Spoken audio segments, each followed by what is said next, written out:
اختار حديقة للحيوانات في مدينة ميرجت. أشبال الشيخ سعدان وعلى منوال مجابهة الصعاب فضلوا التنزه دون حراسة.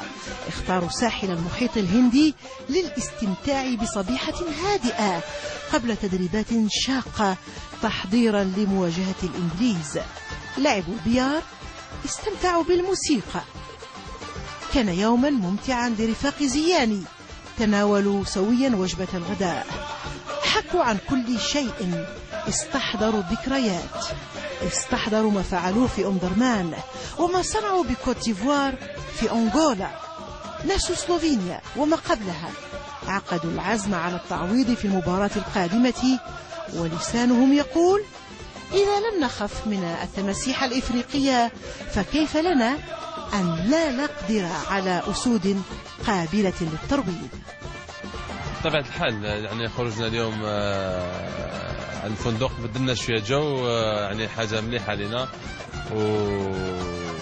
وخلينا بدلنا المضرب، خرجنا من الأوتيل لافيل. أنا كان البحر يعني جو مليح، وإن شاء الله نستمتعوا بهالأوقات. أخويا خسرت سلوفينيا، دوك نعيشوا مع المستقبل. الماتش هذا كنسيناه، دوك نبريبارا نوتر ماتش، نوجدوا مقابله واحده اخرى اللي حتكون شويه صعيبه، مي ان شاء الله نلعبوا باش عندنا مهمه هي تاهل الدور الثاني. ان شاء الله نديروا كاع المستطاع باش نفوتوا ان شاء الله. من حديقة الحيوانات إلى حديقة التماسيح، بل إلى مزرعة خاصة بتربية التماسيح والثعابين الخضر. في حديقة التماسيح المكان الأفضل للترويح عن النفس ونسيان تعثر سلوفينيا.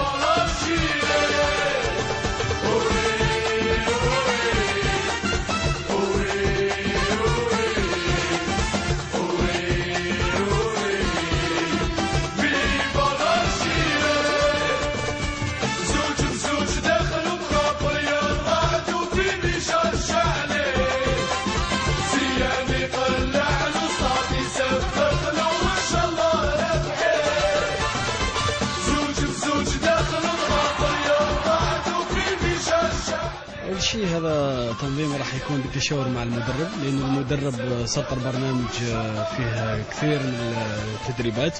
هو حب هذه الروتينيات، انه كان عندنا الا الفندق تدريب، فندق تدريب، وكان بالتشاور معنا. احنا خرجنا شفنا مع الاوفيس للتوريزم لهذه المدينه، ويعني خبرونا بان فيه بارك للتماسيح.